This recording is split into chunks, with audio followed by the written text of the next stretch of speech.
Hello అండి, welcome to my mini vlog. ఇది వచ్చేసి ఓల్డ్ వీడియో అండి. ఇంతకుముందు మామిడికాయలు అయితే చాలా ఉన్నాయి మా ఇంట్లో. మా మామయ్య వాళ్ళు పంపించారు. సో ఆ మామిడికాయలు ఉన్నన్ని రోజులు డైలీ మామిడికాయ పచ్చడితోనే మంచిగా తినేదాన్ని. వేడి వేడి అన్నంలోకి మామిడికాయ పచ్చడి నెయ్యి వేసుకొని తింటే చాలా బాగుంటుందండి. టేస్ట్ అయితే నేను చేసే ప్రాసెస్లో ఒక్కసారి ట్రై చేయండి. మామిడికాయ పచ్చడి అనేది ఆ టేస్ట్ అయితే అస్సలు మర్చిపోరు. ఎప్పుడు మామిడికాయలు తెచ్చుకున్నా అదే ప్రకారం చేసుకుంటారు పచ్చడి, అంత బాగుంటుంది.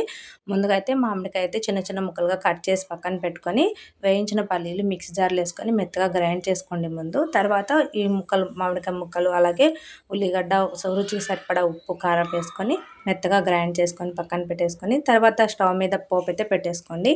ఆవాలు జీలకర్ర పచ్చిశనగపప్పు వెల్లుల్లి అలాగే ఉల్లిగడ్డలు కొన్ని ఇంకా కరివేపాకు వేసుకొని మంచిగా ఫ్రై చేసుకొని ఫ్రై అయిపోయిన తర్వాత కొద్దిగా పసుపు కూడా ఇందులోకి యాడ్ చేసుకొని అంతా చక్కగా ఫ్రై అయిపోయిన తర్వాత ముందుగా మనము గ్రైండ్ చేసి పెట్టుకున్న మామిడికాయ అంతా కూడా ఇందులోకి వేసుకొని ఒకసారి కలిపేసుకున్నారంటే ఎంతో టేస్టీగా ఉండి మామిడికాయ పచ్చడి అయితే రెడీ అయిపోతుందండి.